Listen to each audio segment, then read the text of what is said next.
They're muted. I think they're muted.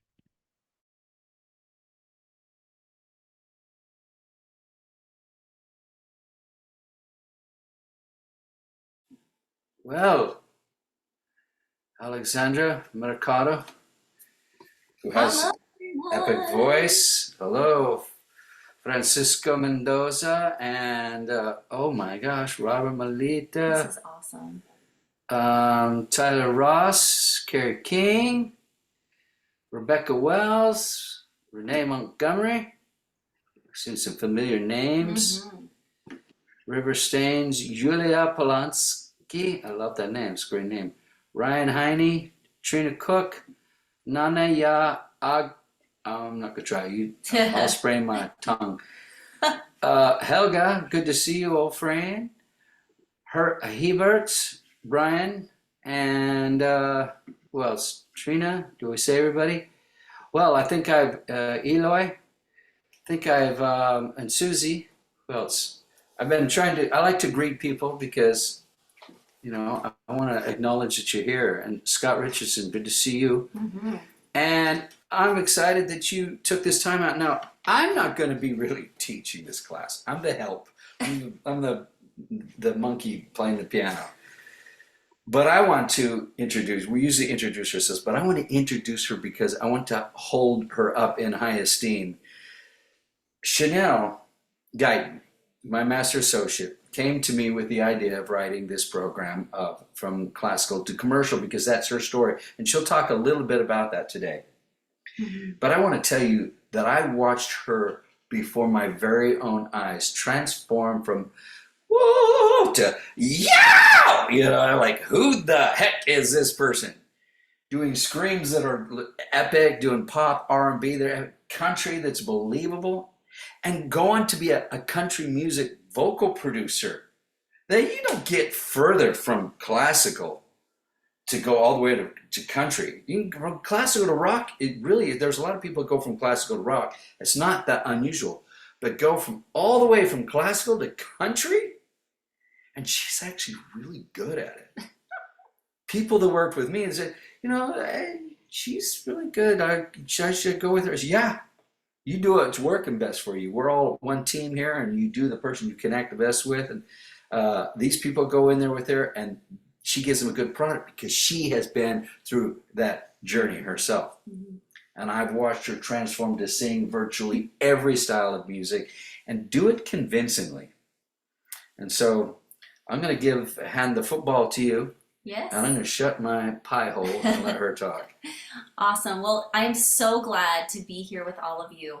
Uh, my heart really is for this group of people that are right here, that share a common experience with me. That obviously you're here for a reason because you have somehow felt stuck or felt like you weren't able to do with your voice what you know it can do and what you want to do.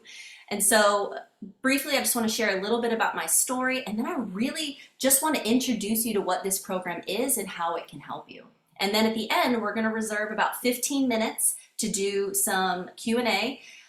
So if you have a question, try and keep it really brief. We'll try and answer it as briefly as we can so we can get to as many people as possible. So just a little bit about me. I grew up and I loved singing. I sang along with the radio any chance I could.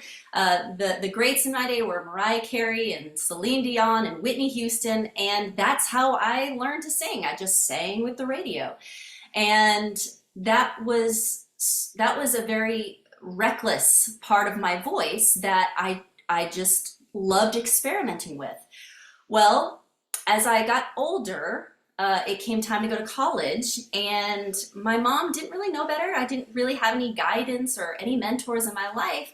So, people in my life said you should go study vocal performance because you love to sing so much and you're good at it. So I went to a college and said, I'm going to study singing, and loved it, absolutely loved it. I got a bachelor's degree in vocal performance and lots of choir singing. I was in chorale and we went to Italy, and lots of operatic training and lots of classical singing was what I experienced. And then when it came time to graduate, I was still like, I don't really know what I want to do here. So I'll go get my master's. So I went and got a master's degree in vocal performance, and it was more training, more classical training, more opera. I actually landed the lead role in one of the operas at school, and that was sort of the track that I was on. And when I got done with my master's, it was around the time, it was around like 2009 when all of the singing shows started getting really popular. So American Idol and The Voice and America's Got Talent. And so I wanted to audition for those shows.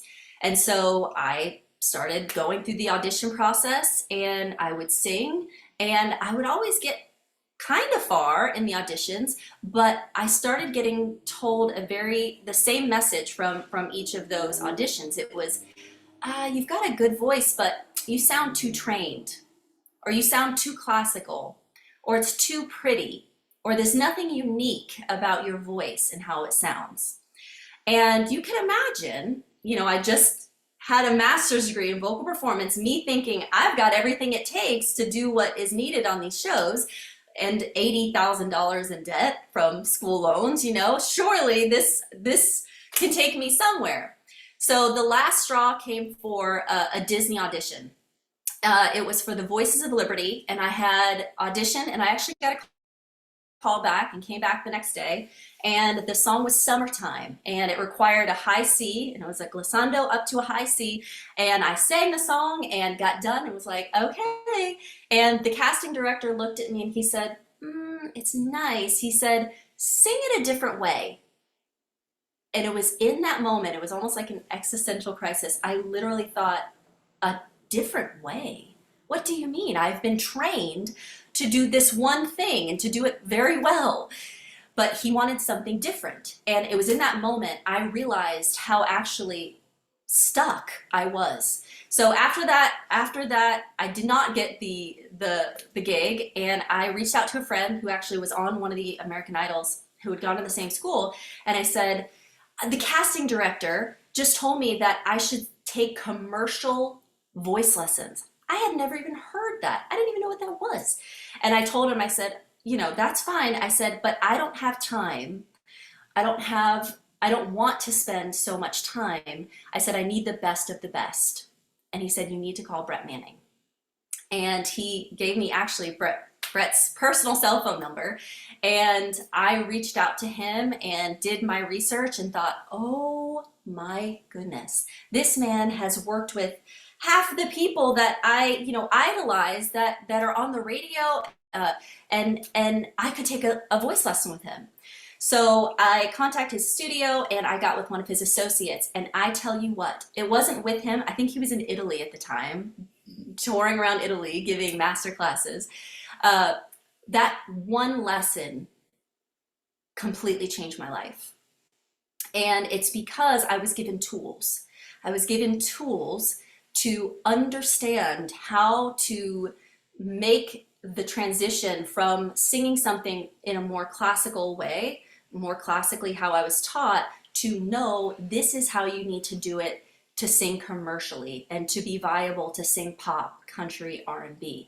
And it just made so much sense. So that is why we created this course, is because we do have the tools to help people like you who have spent so much time, so much dedication. We honor that. We honor that you have put in the work to be really good at your craft, but now there's a disconnect when you try and step out of that one little box to do other things.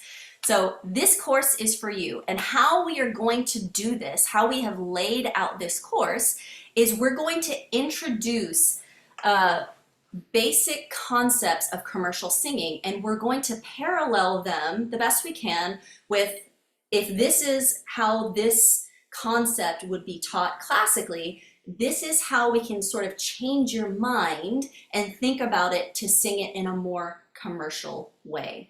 So we're just going to go sort of step by step. We have 7 technique lessons, and then we have 4 style lessons. Then we have a series that's going to be on the program that are master classes. We have 4 master classes with 2 female singers, like legit opera singers, both male and female, and you'll get to see in real time while we take them from singing classically to singing more commercial.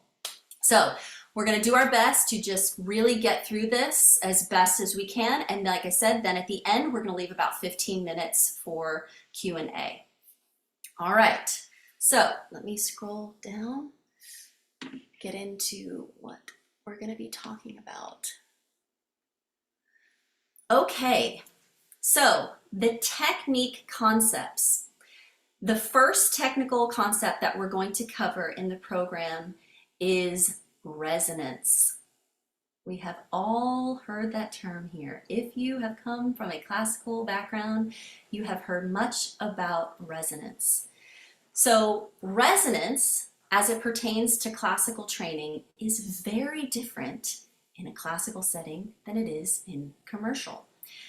And this looks a little bit different for females and males. And some of these things are a little bit, specific to the different genders. So with resonance, if you're a female and you are soprano, most of what I was taught, what I know is taught, is a very head dominant quality in singing.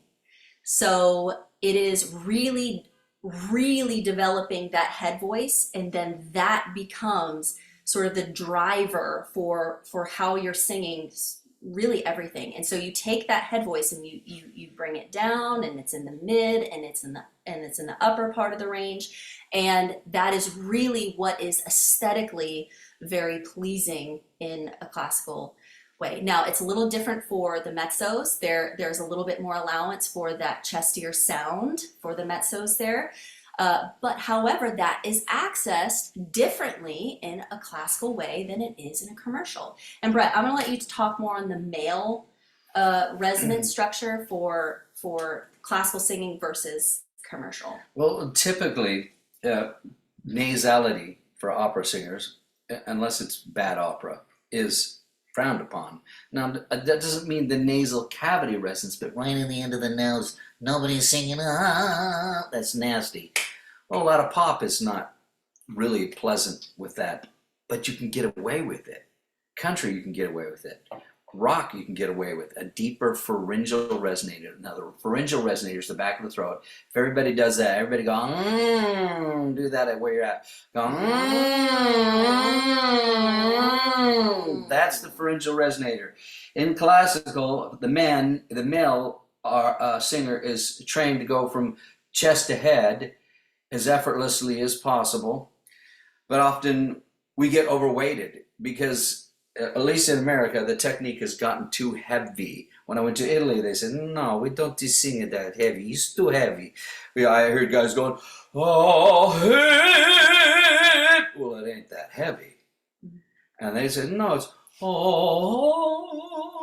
If you can't float there, and then crescendo, it's not good. And they say, no, you're not floating. You are driving the voice. Not me particular, as I was agreeing with them when I did master classes 7 years in a row out there. And what I told them is I said, well, America lost the technique, and I tried to add the bel canto technique, what some of termed speech level singing from my beloved mentor, Seth Riggs, the bel canto technique into pop music, which is really, it's Italian. Italian word just means beautiful singing. Mm-hmm. And beautiful singing implies that you use the right resonance for what the song you're singing. But if you're country, you don't want to overload into these big, heavier operatic tones. So in country, I'm out in the country, past the city limit sign. I can get away with that in country, that pharyngeal. And I can get thin in country. If you listen to Vince Gill, he's got that very thin, light, heady voice, but that would never fly in opera. Country, pop, R&B, most R&B, blues is a little exception because it can get a little crazier, right? You can open up a little bit. But all the top 40 radio music for men, 95% of it is so much lighter in quality for opera. I'll give you an example. A male opera singer might go, ma, ma, ma, ma, ma, ma, ma, in here and get real big. That would never go on the radio. Never. You'd never hear a song, oh! That doesn't happen, which is more straight belt and not good opera.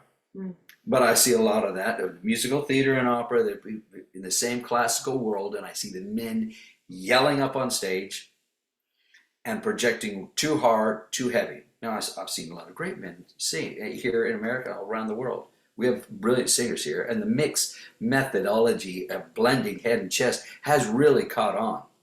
I gotta let y'all know that 10, 15 years ago, it wasn't that. It was pull up your chest voice, sing out through the roof of your mouth, because that oh gives a deeper projection, at least to the singer, but not to the audience.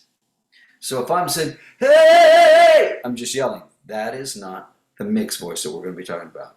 If I'm, mum, that's mixing. That's even too heavy for most pop. You don't hear Bruno Mars going, city just to get a little bit out of it. It's not that easy. Mum, mum, mum, mum, mum, mum, mum, mum, mum. He's so light. Mum, mum, mum, mum, mum, mum, mum. And he doesn't sing much heavier than that. I can't sing as light as his. I don't have his type of gift. He's a leggero, which is the lightest of the tenors. But falsetto is allowed. So that's a different resonator. We're talking about resonance and mixed voice. Falsetto is loud, and mixed falsetto, and then mixed head voice, which is a whole can of worms we're opening up here. But for the male singer, we have a different challenge than the female singer. We always have to pull back, pull back, pull back. Too heavy. Yep. Too heavy. And she'll tell you, most of the people who claim to sing opera come in here and are singing too heavy. Give you an example, and then you take the floor. Guys come in and go, yeah, I'd like to sing a little Pavarotti. And they go, oh, be my friend. I said, he didn't do it. He never sang that heavy. And this is Pavarotti. And Pavarotti's going, Ave Maria. That's half what the kid was giving me. But he thought he was learning opera. I said, that's not even good opera. So we've taught opera wrong, and then we've used wrong opera to teach pop. And people are saying too heavy, and they belt as hard as they can, and they wonder why they're losing their voice. 95% of our job is telling people, back off, back off, back off. And you're going to get louder because the quality will project further. But it's not a bigger voice. It's just a better voice. Better voice is what you're looking for. If you're on the radio, you're not listening to the biggest singer. The only big singer on the radio, and she sings too big, is Adele. And how many times has she lost her voice? Fantastic singer, but she sings too heavy, and I would tell her sweetly, as kindly as I could, to her face, because many of my students know her, and they've been saying, you should go work on your mix with Brett. She goes, oh, I don't want to mess with my voice. This is the voice I have. Well, then you keep blowing it out. So even for her, she did the kind of American belt thing because she's got a big voice. Talk about that with the challenge that you have teaching mix to women, whether they're from musical theater, which is pseudo-classical, or opera. So for me, where the big disconnect was when, like I said, I grew up singing along with the radio. So I grew up belting. And our definition here of belting is, just like he said, is bringing that chest voice up, or that mouth resonance up over the bridge, and just keep pushing it harder and harder and harder as you can, resulting in that mouthy, strained, yelly sound. And then I got classically trained, which I said that head dominance was there. So then for me, I felt like I had a chasm in my voice. It was pulled up chest, or pulled down head, oh. There was nothing in between. So the mid-range, I literally felt like I had two options: pull up chest as hard as I can, or flip and do it more falsetto or heady. And that